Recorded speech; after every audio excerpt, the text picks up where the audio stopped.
Iya, halo teman-teman semua, selamat siang. Kita ketemu lagi ya di Klinik Saham tentunya bersama CGS International Sekuritas Indonesia ya. Di sini ada saya Andrian dan juga saya ditemani oleh rekan saya ada Mas Mino nih. Yang manis siang teman-teman ya. Biar gak ngantuk juga ya, kita akan bahas seputar market dan nanti kalau ada yang mau nanya juga boleh ya, nanti kita diskusi bareng-bareng juga nih. Nah, mungkin sedikit recap dulu nih, Mas Mino, untuk di sesi 1 nih, apa kabar nih market nih di hari terakhir sebelum besok liburan ya? Ya ini untuk market sesi 1 masih positif ya, walaupun hanya membukukan kenaikan tipis yaitu sebesar 0,09%. Ya. Di mana ini kalau kita lihat ya beberapa sektor ini masih berkinerja cukup baik ya. Salah satunya adalah transportasi, ini naik 0,47%. Kemudian sektor keuangan juga ini masih lanjut ya 0,38%. Kemudian energi ini naik ya 0,22%. Nah, sektor lainnya yang menjadi pemberat ya untuk market kita di sesi 1 tadi, ini ada sektor bahan baku atau basic material, ini terkoreksi 0,81%. Kemudian juga ada sektor infrastruktur ya, ini yang turun 0,6%. Dan juga sektor teknologi nih masih cukup tertekan, di mana di sesi 1 tadi terkoreksi 0,44%. Nah, dari sisi top gainers ini ada saham Ali ya, kemudian MPIX, kemudian ada Polu. Kemudian dari sisi top losernya ada Dil, Suri, dan Bumi ya untuk sahamnya. Nah, itu sedikit recap ya terkait dengan perdagangan sesi 1 tadi. Kalau kita lihat secara sentimen sebenarnya cukup positif ya dari eksternal gitu. Betul. Seperti apa nih kira-kira untuk sentimennya? Mungkin sedikit recap ya untuk Sobat Genpes di siang ini. Iya, kalau kita bahas terkait dengan katalis ya untuk market di hari ini memang semalam nih dari Wall Street juga sumringah nih Mas Mino ya. Juga kalau kita dari aktivitas investor asing itu juga net buy-nya masih cukup ciamik ya, masih inflasi cukup bagus, terutama untuk bank-bank big caps ya, yang net buy asingnya juga masih cukup lumayan. Dan kalau kita melihat juga untuk dari pasar komoditas itu juga ada rebound ya, dan so far ini mengalami penguatan, itu yang menjadi katalis market hari ini ya, dan harapannya nanti sampai akhir penutupan itu tetap berada di zona hijau ya, Mas Mino untuk market ya. Jadi happy weekend ya tentunya, mudah-mudahan ya untuk market kita. Karena besok 2 hari ke depan udah libur nih Mas Mino ya. Mas Mino rencana kemana nih liburan nih 2 hari? Ya adalah kita beredar gitu untuk menghilangkan penat. Healing tuh ya, healing dulu ya. Nah, ini memang kalau kita lihat ya terpantau di market saat ini di sesi 2 marketnya agak sedikit tertekan tapi masih menghijau ya, masih menghijau tipis. Nah, mungkin next kita langsung bahas ya pertanyaan dari Sobat Genpes nih. Boleh. Yang tentunya sudah mengajukan pertanyaan lewat Discord ya. Dan nanti kalau teman-teman ada yang mau nanya silahkan bisa langsung aja di Discord ya. Jadi langsung speak up, nanti kita akan menjawab pertanyaan dari Sobat Genpes semuanya. Oke, kita lihat dulu nih pertanyaan yang masuk. Oh, sudah ada nih ya dari Andri, tapi bukan dari saya nanya ya, tapi maksudnya dari Andri. Saya pula ya. Ya, berarti nama Andri ini pasaran. Pasaran ya berarti ya. Oke, jadi Pak Andri ini bertanya nih, Dok, investor asing pasca rilis laporan keuangan emiten khususnya perbankan melakukan pembelian dalam jumlah yang besar. Apakah ini pertanda bahwa mereka cukup optimis dengan market kita di tahun ini?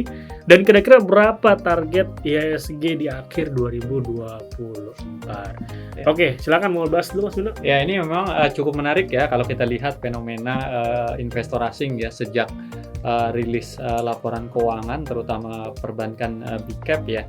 Ini rata-rata kalau kita lihat memang kinerja dari perbankan big cap ini sesuai dengan ekspektasi ya. Dalam artian kinerjanya solid, terutama ditopang oleh pertumbuhan kredit yang juga double digit ya. Betul Jadi sekali. Dan ini harapannya di tahun ini kinerjanya akan berlanjut seperti itu ya, karena kebanyakan dari beberapa bank besar memang target penyaluran kreditnya juga rata-rata masih double digit seperti tahun lalu. Kemudian beberapa juga melihat bahwa kualitas aset ini diprediksi akan terus membaik ya, yang tentunya dampaknya akan positif ke laba bersih perseroan.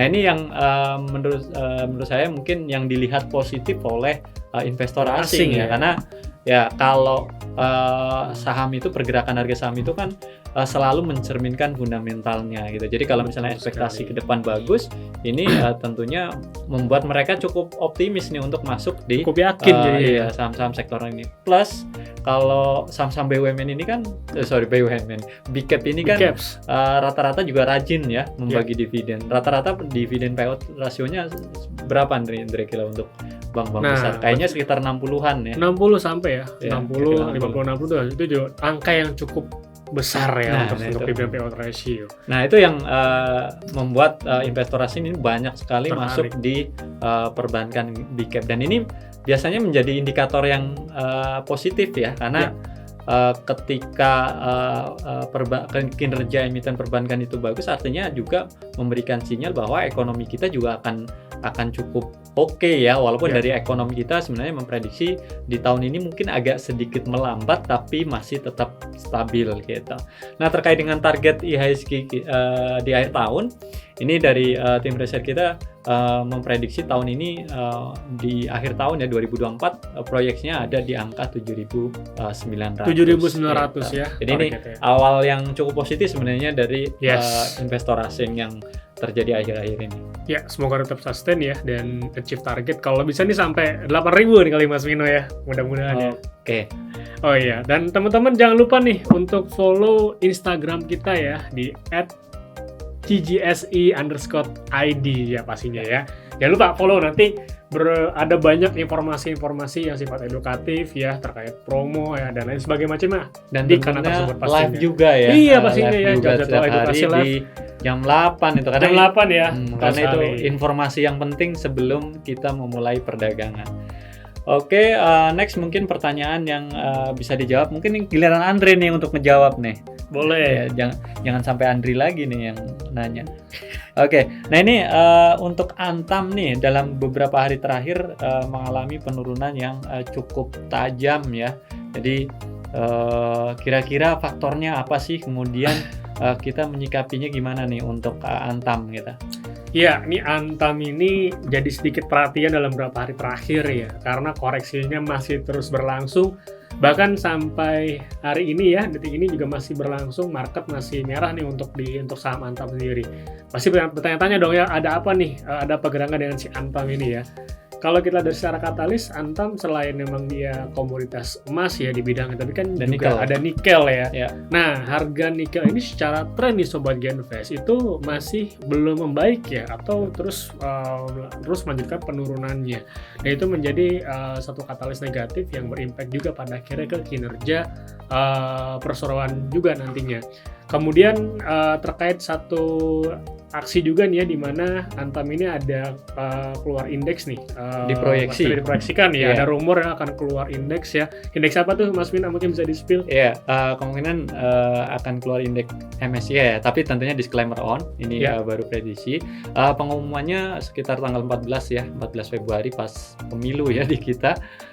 Jadi tunggu aja, tapi memang ya kalau kita lihat ya tadi seperti Andre bilang, dari sisi komoditas ini komoditas nikel ya, salah satu hasil dari Antam ini memang masih cenderung tertekan ya. Dari tahun lalu, bukan hanya terbaru belakangan ini ya, tapi itu yang trennya dari lama udah. Iya, harga Antam itu mengalami tekanan yang cukup besar. Plus tadi rumor atau ekspektasi ya bahwa kemungkinan Antam ini akan keluar dari indeks MSCI. Yes, gitu. Seperti itu ya untuk Antam. Semoga tercerahkan nih Sobat Genvest. Kemudian berikutnya, Manyala abangku. Oke, siap. Ya, top lah. Oke, berikutnya mau tanya nih, saham Astra International kembali melanjutkan penguatannya. Apakah sudah ada sinyal kembalikan tren untuk investasi? Apakah udah oke atau menarik nih saat ini ya? Oke, untuk Astra nih Mas Vino ya. Ini jadi pertanyaan yang memang sering kali ditanyakan ya untuk Astra ya. Astra mau rebound ya setelah bottoming di 5.000 4.900 ya, ini masih melanjutkan reboundnya ya. Jadi kalau saya lihat secara teknikal saya ekspektasi mungkin akan sampai ke 5.400 dulu nih teman-teman untuk Astra Internasional ya. Dan kalau secara katalisnya bahkan dari tim riset kita ini masih merekomendasikan add ya untuk Astra ya. Mungkin bisa ceritakan juga nih Mas Mino secara fundamental biar teman-teman ini nggak khawatir juga sama saham Astra Internasional, saham ASI. Iya, ya kita tahu ya bahwa saham Astra Internasional ini kan boleh dibilang salah satu sentimen cukup negatif adalah terkait dengan kekhawatiran kehadiran mobil listrik ini menekan market share dari Astra ya. Terakhir ini kan ada pembukaan dealer baru ya dari BYD, ini semakin membuat Astra ini semakin tertekan. Tapi kalau menurut tim riset kita ya, ini sebenarnya beberapa alasan ini cukup meyakinkan bahwa ya mungkin ada sedikit ya dampak terhadap kehadirannya, tapi itu akan sangat minimal. Yang pertama adalah terkait dengan infrastruktur charging ya. Kita masih jauh dari kata ya banyak gitu kan, masih sangat minim. Kemudian kedua dari sisi harga ya, ini harga mobil listrik kan cukup mahal ya rentangnya. Yang BYD juga kemarin rentangnya antara kalau nggak salah sekitar proyeksinya ya itu di kisaran 350 sampai 700 ya.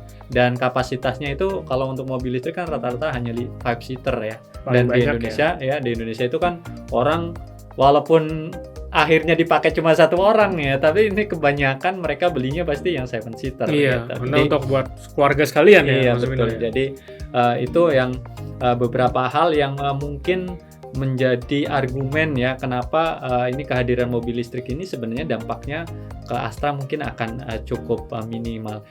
Di Indonesia sebenarnya kalau kita lihat ya yang cukup berkembang justru adalah tren mobil hybrid ya, dimana mobil hybrid ini sendiri Astra ini boleh dibilang ya jagoannya ya, salah satu jagoan di market gitu, karena memang lebih masuk akal dengan kalau maksudnya masuk akal untuk market kita, karena ya itu tadi infrastruktur kita jelas belum memadai, kemudian dari kapasitas, dari sisi harga itu masih lebih masuk akal di konsumen kita secara kebanyakan lah. Dan akhirnya selera konsumen kita masih mobil untuk 7 seater ya Mas Mino ya. Oke. Next, ada pertanyaan lagi mungkin? Ini kayaknya di atas ada pertanyaan, ini kapan ya? Oh ini bukan. Oh bukan ya. Oh ini ada respon. Terima kasih kelas abangku udah kasih paham tipis-tipis, mantap. Siap, terima kasih kelas. Oke, mungkin kita tunggu ya ada pertanyaan dari teman-teman yang lain. Oke, belum ada ya. Oke, mungkin kita sedikit melihat ya untuk market gimana nih sebenarnya untuk ke depan sebenarnya masih cukup positif apa enggak nih Andre, kira-kira ke depan ya, bukan hanya kita ngomongin hari ini tapi setidaknya di kuartal 1 lah ya, karena ini laporan keuangan juga masih banyak yang belum keluar ya. Jadi biasanya sih keluarnya nanti deadline-nya itu di akhir Maret ya. Di akhir, sekarang bulan apa sih? Februari. Bulan Februari Maret lah. Maret tapi udah mulai banyak lah ya. Ya udah mulai banyak. Jadi harusnya ini kalau kita lihat ya beberapa laporan keuangan cukup positif. Jadi ya semoga aja nanti pemilu kita berjalan lancar dan market kita bergerak positif ya, karena diawali tadi banyak sekali investor asing yang masuk ya di awal-awal market ya, optimis ya. Jadi sinyal yang cukup optimis ya. Oke.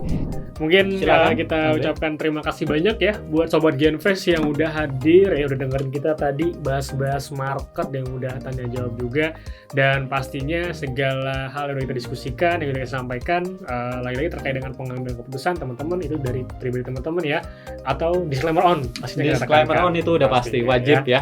Dan jangan lupa dong untuk follow sosial media kita, Instagram kita ya di @cgsi_id ya. Di sana akan lengkap berbagai informasi, bahkan buat teman-teman yang mau siap-siap trading paginya tentu harus dapat Info jangan dulu ya, Hmm. dapat insight dulu, bisa datang langsung ya ke IG kita. Nanti kita akan hadir di situ dan bisa menjawab pertanyaan dari teman-teman semua. Jadi jangan lupa di-follow ya @cgsi_id.